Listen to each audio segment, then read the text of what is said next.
এদেরকে ব্যবস্থা নিতে গেলে হিট করতে হবে, স্ট্রাইক করতে হবে। পাকিস্তানের রাজাকার, রাজাকারদের নাতি, এরা যে ভাষায় কথা বললে সন্তুষ্ট হয় সে ভাষায় উত্তর দিতে হবে।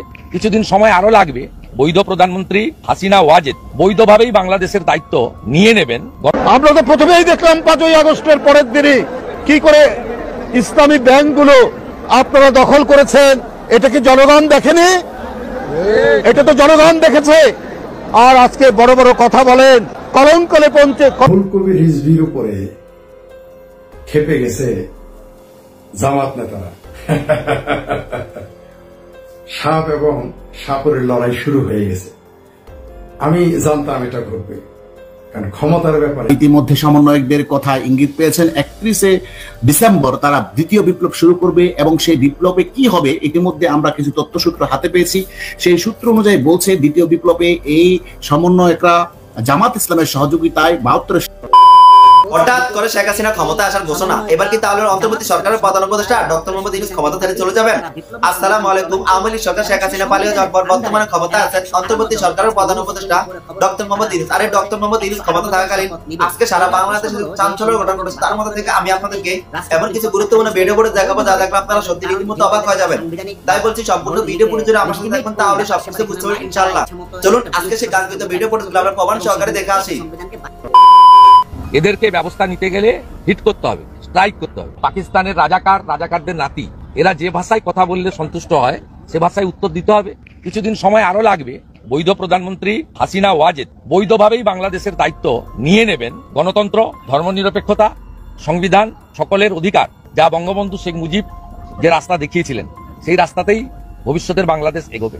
71-এ যারা পাকিস্তানকে সাপোর্ট করেছিল, যাদের জন্যই 30 লক্ষ বাঙালি শহীদ হয়েছে ও যাদের জন্যই কয়েক হাজার ভারতীয় সেনা প্রাণ দিয়েছে, সেই লোকেরা গোটা আন্দোলন, ছাত্র আন্দোলনের নামে পিছনের দরজা দিয়ে অবৈধভাবে দেশ চালাচ্ছে। এটা অন্য কিছু না, এটা জঙ্গিবাদ, মৌলবাদের একটা প্রয়াস মাত্র। আমি রাম জন্মভূমি অর্থাৎ রাম মন্দির নির্মাণের ক্ষেত্রে যিনি প্রধান সাক্ষী ছিলেন, আচার্য রামভদ্রাচার্যজি, তিনি দুদিন আগে বলেছেন এরা সোজা কথায় শোনে না, এদেরকে ব্যবস্থা নিতে গেলে হিট করতে হবে, স্ট্রাইক করতে হবে। এটা আমার ব্যক্তিগত অপিনিয়ন। মৌলবাদ, জঙ্গিবাদ এবং পাকিস্তানের রাজাকার, রাজাকারদের নাতি, এদেরকে, এই জিহাদি শক্তিকে যদি ধ্বংস করতে হয় তাহলে এরা যে ভাষায় কথা বললে সন্তুষ্ট হয় সে ভাষায় উত্তর দিতে হবে। এটা আমাদের সকলের দাবি এবং আমাদের আশা যে 1.5 বছর ধরে পাকিস্তানের অত্যাচার সহ্য করার পরে ভারতীয় সেনারা ভারতবর্ষের নেতৃত্বে এক স্বাধীন রাষ্ট্র বাংলাদেশ তৈরি করেছিল। পাকিস্তানরা পরাজিত হয়েছিল। পাকিস্তানের সেনাধ্যক্ষ নিজামী আত্মসমর্পণ করেছিল ভারতীয় সেনা, ভারত সরকারের কাছে। একইভাবে কিছুদিন সময় আরো লাগবে, ব্যবস্থা নিশ্চিত হবে, এটা আমরা আশাবাদী। আর বৈধ প্রধানমন্ত্রী হাসিনা ওয়াজেদ তিনি বৈধভাবেই বাংলাদেশের দায়িত্ব নিয়ে নেবেন। গণতন্ত্র, ধর্মনিরপেক্ষতা, সংবিধান, সকলের অধিকার, যা বঙ্গবন্ধু শেখ মুজিব যে রাস্তা দেখিয়েছিলেন সেই রাস্তাতেই ভবিষ্যতের বাংলাদেশ এগোবে। কসবাতে যে পাসপোর্ট অফিস, সেই অফিসে যদি আপনি যান দেখতে পাবেন কিভাবে বাংলাদেশি মুসলমানরা তারা কিভাবে সমস্ত জাল করছে। এবং এর এপিসেন্টার হচ্ছে তৃণমূলের পঞ্চায়েত, পৌরসভা। তারা রেসিডেন্সিয়াল সার্টিফিকেট দিচ্ছে বলেই পাসপোর্টগুলো তৈরি হচ্ছে। পুলিশ ভেরিফিকেশন দিচ্ছে টাকা নিয়ে। অতএব এর জন্য দায়ী মমতা ব্যানার্জি। এই প্যাকেজে মানব পাচার, নারী পাচার, শিশু পাচার, গরু পাচার, মহিষ পাচার, ফেন্সিডিল পাচার, ড্রাগ পাচার, চিনির বস্তা পাচার, দ্য প্যাকেজ, এই প্যাকেজে সব আছে। এবং এই প্যাকেজের কারবারটা চালাচ্ছে 9টা বর্ডার ডিস্ট্রিক্টে শাহজাহানের মতো তৃণমূলের নেতারা। জাল পাসপোর্টে পরে সমস্ত বর্ডার গুলো এদের কন্ট্রোলে। বর্ডারে হিন্দুরা নেই। আপনি যদি বসিরহাটের ঘোজাডাঙ্গা থেকে কুচবিহার বর্ডার যান, হিন্দুদের ভাগিয়ে দিয়েছে। এই বাংলায় 8-9 হাজার গ্রাম আছে শাঁখ বাজে না।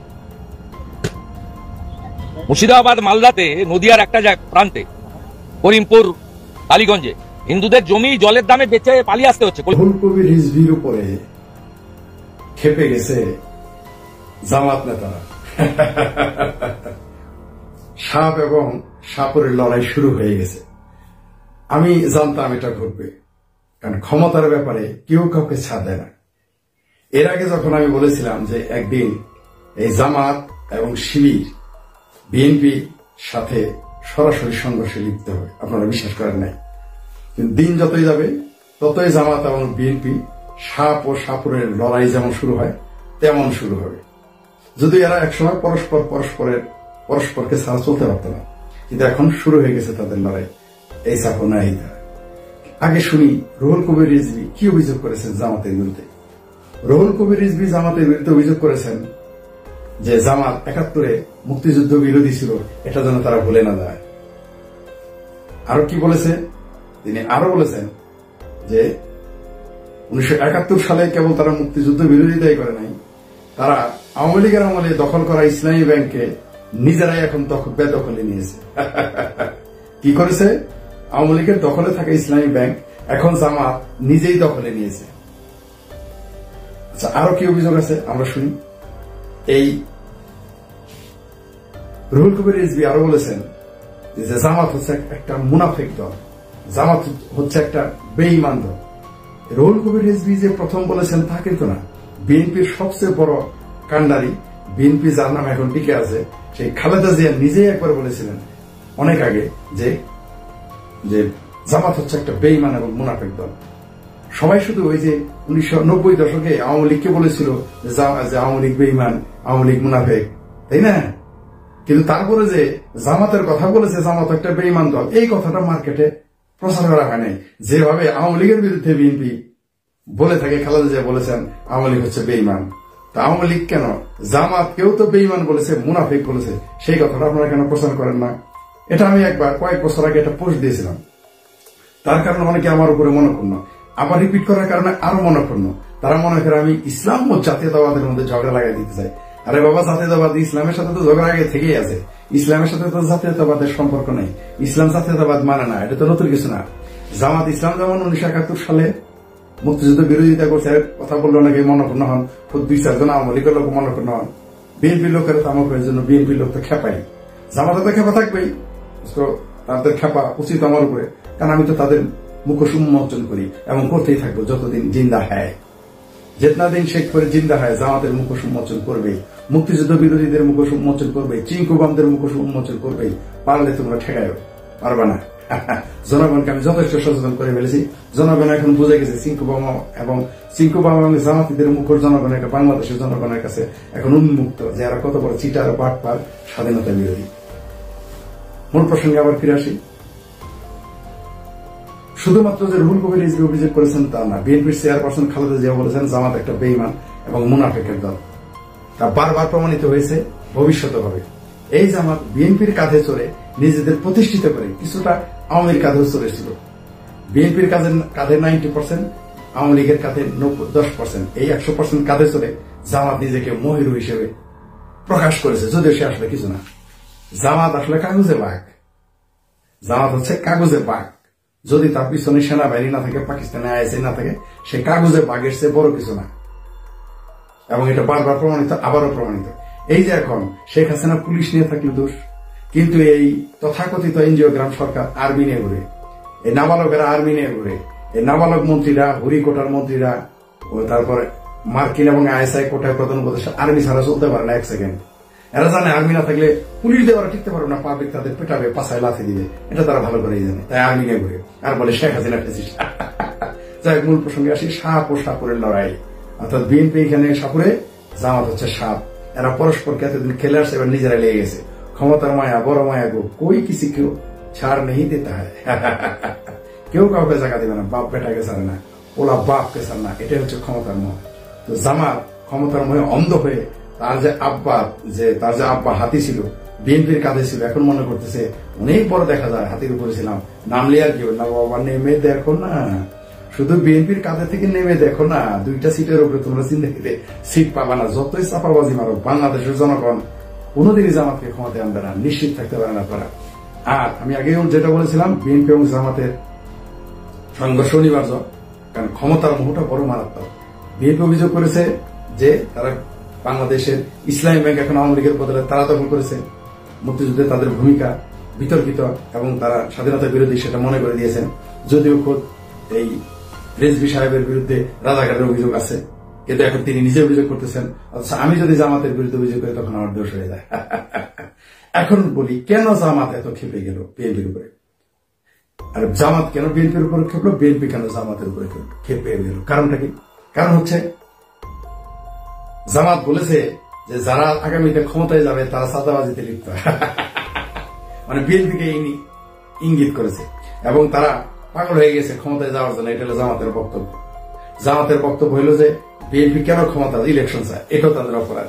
কারণ জামাত যারা ইলেকশন চাইলে তো তাদের আর কেউ 5 পয়সা দাম দিবে না।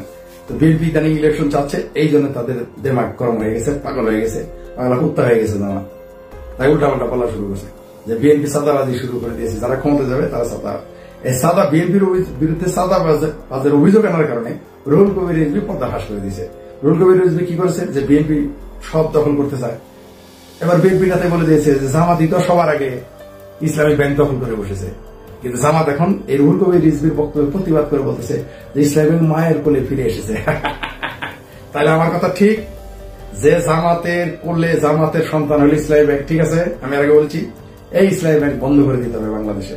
আমি আগে কেন বলেছি? কারণ এটা আসলে জামাতের কোলে ফিরে গেছে, জামাতি ব্যাংক। ঠিকই তো, একটা সত্য স্বীকার করে নিয়েছে কিন্তু জামাত, যেটা জামাতি ব্যাংক। আমি বলছি না যে ইসলামী ব্যাংক এটা জামাতি ব্যাংক। জামাতি ব্যাংকে কোন হিন্দু কোনোদিন নিয়োগ দিতে দেখছেন? ইভেন বিএনপি লোকের জামাতে নিয়োগ দেয়, বিএনপি লোক কোনোদিনই দেয় নাই। জামাত কোনো কালে একটা বিএনপি লোক নিয়োগ দেয় নাই। অমুসলিম তো দূরের কথা, সংখ্যালঘু যে কোনো লোক তো দূরের কথা। আবার এর বড় বড় কথা বলে যে আমাদের কোটা ভিত্তিক রাজনীতি করে। ইসলামী ব্যাংকে একটা লোক নিয়োগ দিছে জামাতিরা কোনোদিন? খুব বিএনপির একটা লোক দেখানো আমাকে যে জামাতিরা নিয়োগ দিছে, জামাতের সেটাকে জবরদখল করে রাখছে। এই ইসলামী ব্যাংক আগামীতে বন্ধ করে দিতে হবে, অবশ্যই বন্ধ করে দিতে হবে। জামাতি যত আখড়া আছে সব বন্ধ করে দিতে হবে, এর কোনো বিকল্প নাই। ইভেন জামাতে ইসলামী ব্যাংক হসপিটালও বন্ধ করে দিতে হবে, জামাতিদের সকল আখড়া বন্ধ করে দিতে হবে। এখন কি করছে তারা? যখন দেখছে যে বিএনপি এখন বিএনপিকে ছাঁটাই করে যারে দিয়ে সিন্নি খাও তারাই ছিল না শোনা, যার বিলেই তারাই কেছে মেও। জামাত বিএনপির কাঁধে ভর করে ঠিক আছে। 75 সালের পরে যদি জিয়াউর রহমান ক্ষমতা না এসে জামাতের রাজনীতি করার সুযোগ না দিত, আজকে পারত সুযোগ, সেই জামাত পারত রাজনীতি করতে। এখন বিএনপিকেই ফেলে দিয়ে, লাথি দিয়ে ফেলে দিয়ে ক্ষমতায় যেতে চায়। জামাতের এই স্বাদ কোনোদিনই পূরণ হবে না, কোনোদিনই না। প্রথমে জামাত এই বিএনপির হাতে লাথি সদই খাবে, এমন লাথি সদই খাবে বিএনপির হাতে যা বিএনপি কল্পনা করতে পারতেছে না। দেরিতে হলো বিএনপি বুঝতে পারছে তাদের আসল সত্য হচ্ছে এই জামাত। সৈয়দ নজরুল ইসলাম বলেছিলেন, আওয়ামী লীগের সাধারণ সম্পাদক, যে আওয়ামী লীগের প্রধান শত্রু বিএনপি না, আওয়ামী লীগের প্রধান শত্রু বাংলাদেশের মুসলিম মৌলবাদী জঙ্গি গোষ্ঠী, এই জামাতিরা, হেফাজতিরা, মুসলিম মৌলবাদী জঙ্গি গোষ্ঠীগুলি হবে আওয়ামী লীগের জন্য ক্ষতিকর। এই সৈয়দ নজরুল ইসলামের কথা সত্য হয়ে গেছে। সৈয়দ নজরুল ইসলামের সন্তান সৈয়দ আশরাফুল ইসলামের কথা সত্য হয়ে গেছে যে জামাত ইসলামী মৌলবাদী দলগুলো হচ্ছে আওয়ামী লীগের প্রধান শত্রু। কিন্তু এখন শুধু আমি বলতে চাই, শুধু ইসলামে এই মৌলবাদী দল শুধু আওয়ামী লীগের এবং গণতন্ত্রের শত্রু না, দেশের শত্রু না, এরা বিএনপিরও শত্রু, প্রমাণ হয়ে গেছে। তা এখন বিএনপিকে লাথি দিয়ে সরিয়ে দিয়ে জামাত ক্ষমতার মসনদে কুর্সিতে বসতে চায়। তাদের এই স্বপ্ন পূরণ হবে না। তারা প্রথমে বিএনপির দ্বারা লাথি সদই উষ্টা খাবে, তারপরে যেদিন মুক্তিযুদ্ধের মানুষ, মুক্তিযুদ্ধের দল ক্ষমতায় আসবে, সেদিন জামাতকে চিরতরে বাংলাদেশ থেকে হটিয়ে দেওয়া হবে, বঙ্গোপসাগর দিয়ে ভাসিয়ে সোজা পাকিস্তানে পাঠিয়ে দেওয়া হবে। এই দেশে বিহারিরাও থাকতে পারবে, মগর জামাত থাকতে পারবে না একদিন।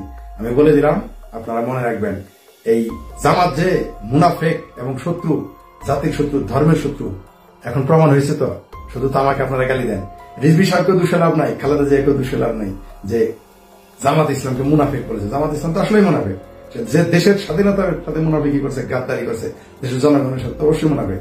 এবং হাটহাজারীর আলেম এবং সবচেয়ে বড় হেফাজতের যে বড় নেতা, এই হেফাজতের আমির বলেছে জামাত হচ্ছে কাদিয়ানের চেয়েও নিকৃষ্ট দল। এটা খালেদা জিয়া বলে নাই, রিজভী সাহেব বলে নাই, আওয়ামী লীগের লোক বলে নাই, আমি শেখ ফরিদে বলি নাই। কে বলেছে? স্বয়ং হেফাজতে ইসলামের নেতা বলেছে জামাত হচ্ছে কাদিয়ানের চেয়ে নিকৃষ্ট। জামাত যতটুকু ক্ষতি করেছে ইসলামের, কাদিয়ানরাও করতে পারে নাই। আপনারা জেনে নিয়েন। তাহলে মুনাফিকের উপর কিছু বলছে না, এবার বলছে জামাত আশা করতেছে, স্বপ্ন দেখতেছে তারা ক্ষমতায় চলে যাবে, আওয়ামী লীগ এবং বিএনপিকে হটিয়ে দিয়ে তারা ক্ষমতায় যাবে।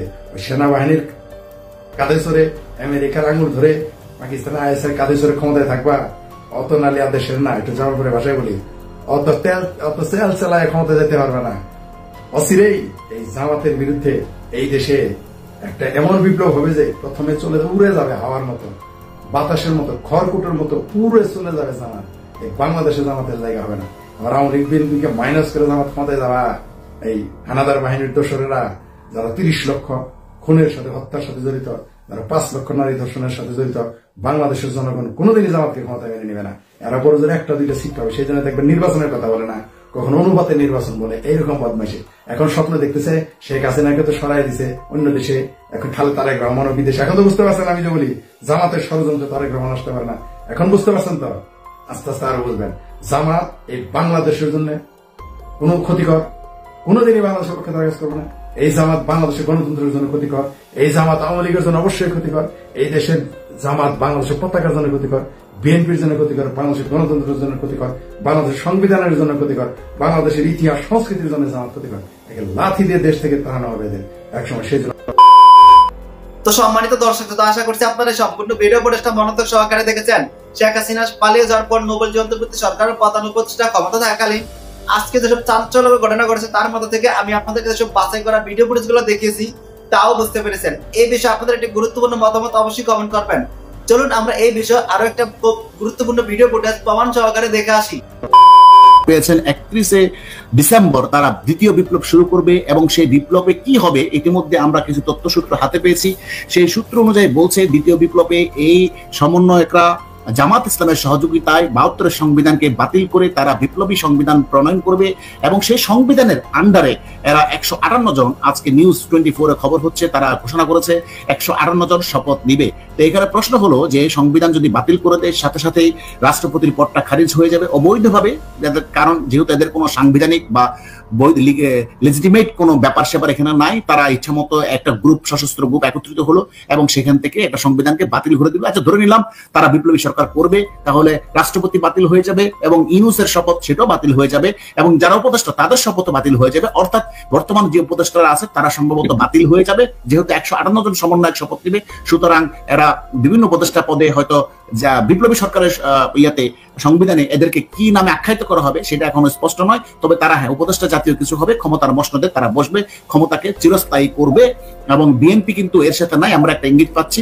তাহলে ইউনূস যেহেতু পদত্যাগ করবে, ইউনূস যেহেতু তার প্রধান উপদেষ্টার পদ হারাবে, তাহলে কি প্রধান উপদেষ্টাকে আবার শপথ নিতে হবে নাকি ইউনূস এই সুযোগে পালিয়ে যাবে? জনাব আদার সাহেব, আপনি এই ব্যাপারে যদি একটু বিশ্লেষণ করতেন। জি ধন্যবাদ আজাদ ভাই। আসলে এখানে এটা একটা আরেকটা মেটিকুলাস প্ল্যান হচ্ছে ইউনূসের। ইউনূস এই যে দ্বিতীয় বিপ্লব বলেন, দ্বিতীয় বিপ্লব না তৃতীয় বিপ্লব, বিপ্লব তো বিপ্লবের পরে হচ্ছেই। তো ইউনূসের আরেকটা প্ল্যান হচ্ছে ইউনূস তার অবস্থা থেকে আসলে এই দেশকে বা এই সরকারকে নিয়ন্ত্রণ করতে পারছে না এবং তার পারপাস সার্ভ হয়ে গেছে এবং সে আতঙ্কে আছে যে ট্রাম্প যদি ক্ষমতায় আসার পরে তার অবস্থা কি হবে। তার আসলে ব্যক্তিগত যে ব্যবসা বাণিজ্য আছে এবং বিশ্বব্যাপী যে তার সুনাম আছে সেগুলো ক্ষুণ্ণ হওয়ার অবস্থায় পড়ে গেছে এবং সেটা সে বুঝে ফেলছে এবং এখন সে পালাবার রাস্তা খুঁজছে এবং সেই পালাবার রাস্তা খোঁজার ক্ষেত্রেই এইটা একটা মেটিকুলাস প্ল্যান এবং সেই প্ল্যানের মাধ্যমে নতুন বিপ্লবী সরকার যদি গঠিত হয় তাহলে এই সরকার থাকবে না, রাষ্ট্রপতি থাকবে না, সেনাপ্রধান থাকবে না। তাহলে কি হবে? তাহলে হচ্ছে ইউনূস এই ছাত্রদের কিন্তু এই জামাত ইসলামী এবং এই সমন্বয়কদের এত বড় সাহস তো হতো না যদি বিপদগামী সেনাবাহিনী হিজবুত তাহরির এবং এই জামাতপন্থী যে কার্যত যারা সেনাবাহিনীকে নিয়ন্ত্রণ করছে তারা সমর্থন না জোগালে তাদের ইন্ধনইতে এগুলো হচ্ছে। বিপ্লবী সরকার যে 31শে ডিসেম্বর ছিল তো সেনাবাহিনী সব মেকানিজম করেছে। হ্যাঁ, সবাই মেকানিজম করছে, এখন সবাই বিপদে পড়বে, বিপদে পড়ার সময় হয়ে গেছে। এখন বিপদে আসলে কারা পড়বে? বিপদে পড়বে মূলত সেনাবাহিনী পড়বে, মূলত বিএনপি পড়বে, মূলত সরকার পড়বে, দেশের জনগণ পড়বে, সরকার পড়বে, আমলাতন্ত্র পড়বে। তাহলে কি হচ্ছে? পুরো সিস্টেমটাই কিন্তু বাতিল এবং নতুন ভাবে তারা একটা সরকার গঠন করার চেষ্টা করবে এবং ইউনূস এখন এই প্ল্যান করছে যে বাবা ঠিক আছে তোমরা এখন সামলাও, তোমরা আমার নিয়োগ দিছিলা, আমি চলে যাচ্ছি। ও ওর মতো করে চলে যাবে। ফ্রান্সের বাসাবাড়ি ধোয়া মোছা চলছে, ও 31 তারিখের মধ্যে বাংলাদেশ থেকে লিভ করবে। তাহলে ইউনূস পালিয়ে যাবে, এইটা হলো সর্বকথা। আচ্ছা, তাহলে যে সব বিপ্লবী সরকার সংবিধানকে কবর দিয়ে নতুন সংবিধান, বিপ্লবী সংবিধান, সেটা বিএনপি মানবে কিনা আমরা একটু দেখি, তাহলে প্লে করে আর যে আজকের যে মির্জা আব্বাস কি বলে সেটা একটু দেখি, তাহলে শোনাই, তাই না? যে কি বলে এই ধরনের কথা কিন্তু ফ্যাসিবাদী বক্তব্য আসে, কবর দিয়ে দেবো, মেরে ফেলবো, কেটে ফেলবো, এই সমস্ত কথা কিন্তু ভালো কথা নয়। শুধু সংস্কার করবো, সংস্কার করবো, সংস্কার এক ঢোল তুলে দিয়ে আছে, কিন্তু আওয়াজও হচ্ছে আস্তে আস্তে আওয়াজ স্কুলে হয়ে যাচ্ছে। সংস্কারের কথা বলছেন, করেন, আমাদের কোনো আপত্তি নাই, যতটুকু লাগে করেন। এই আন্দোলনকে নিজেদের করে নিতে চায়। সেই সংবিধানকে যখন কবর দেওয়ার কথা বলা হয় তখন কিন্তু আমাদের কষ্ট লাগে। সংবিধান একটি রাজখাতা নয়, ছুঁড়ে ফেলে দিলাম। অনেকে বলেন যে এই কথা ভেবে যে নির্বাচন দিলে, অর্থাৎ কথা স্পষ্ট, বিএনপি তাদের সাথে একমত নয় যে সংবিধানকে কবর দিতে হবে, সংবিধান রাফ খাতা নয়। এখন বিএনপি যদি পাল্টা সমাবেশ করে তারাও যদি ঘোষণা করে যে আমরা একটা নতুন সংবিধান দিলাম বা আমরা 72 সংবিধানকে মানি, তাহলে দুপক্ষের মধ্যে তো সংঘর্ষ অনিবার্য। এই ব্যাপারে আপনি কি বলবেন? বিপক্ষের মধ্যে অনিবার্য। এখন সেনাবাহিনীর জোরে, সেনাবাহিনীর মেকানিজমে এই বাচ্চা ছেলেপেলেগুলো লাফাচ্ছে, তারা শপথ নেবে, রাষ্ট্র ক্ষমতা দখল করবে। এই যে আপনি মনে আছে কিনা জানি না, মাহফুজ কিন্তু আমরা তো প্রথমেই দেখলাম 5ই আগস্টের পরের দিনই কি করে ইসলামী ব্যাংকগুলো আপনারা দখল করেছেন। এটা কি জনগণ দেখেনি? এটা তো জনগণ দেখেছে। আর আজকে বড় বড় কথা বলেন, কলঙ্ক লেপন করার চেষ্টা করেন বিএনপির নামে। পাড়া মহল্লায়, জেলায় জেলায় অনেক টার্মিনাল দখল সহ, অনেক সিএনজি স্ট্যান্ড দখল সহ, অনেক টেন্ডার ভাগাভাগির মধ্যে আপনাদের লোকরা কি জড়িত নেই? আমি সেই রাজনৈতিক দলটিকে বলতে চাই, খুব নীরবে নিভৃতে সবকিছু অপকর্মের সাথে আপনারা জড়িত। খুর পার্টি এবং পায়ের রক কাটা পার্টি, এরা কারা? এদেরকে জনগণ জানে না? তারা পায়ের রক কাটে, তাদেরকে তো জনগণ ঠিকই চেনে। সুতরাং খুব ঘোলা পানিতে মাছ শিকার করার চেষ্টা করছে। আপনাদের 71-এর অর্জন কি? আপনারা 71-এর বিরোধিতা করেছেন। আপনারা তো ইসলাম নিয়ে রাজনীতি করেন। ইসলাম মানে কি বারবার মুনাফিকি করা? আবার 2-1টি রাজনৈতিক দল দেখি তারাও সবক দেন যে চাঁদাবাজ বিদায় নিয়েছে, আর কোন চাঁদাবাজকে আমরা দেখতে চাই না। আপনাদের 71-এর অর্জন কি? আপনারা 71-এর বিরোধিতা করেছেন। আমরা তো দেখেছি ইসলামী ব্যাংক কিভাবে গ্রাস করে নিল একটি রাজনৈতিক। তো সম্মানিত দর্শক শ্রোতা, আশা করছি আপনারা সম্পূর্ণ ভিডিও পরিষ্কার মনোযোগ সহকারে দেখেছেন। অন্তর্বর্তী সরকারের প্রধান উপদেষ্টা নোবেলজয়ী ডক্টর মোহাম্মদ ইউনূস ক্ষমতা থাকাকালীন আজকে সারা বাংলাদেশে যেসব চাঞ্চল্যের ঘটনা ঘটেছে, তার মধ্যে থেকে আমি আপনাদেরকে যেসব কয়েকটি ভিডিও ফুটেজ প্রমাণ সহকারে দেখিয়েছি, তাও বুঝতে পেরেছেন। এই বিষয়ে আপনাদের একটি গুরুত্বপূর্ণ মতামত অবশ্যই কমেন্ট করবেন। আজ এ পর্যন্ত, দেখা হচ্ছে অন্য একটি ভিডিওতে। সে পর্যন্ত সবাই ভালো থাকবেন, সুস্থ থাকবেন। আল্লাহ হাফেজ।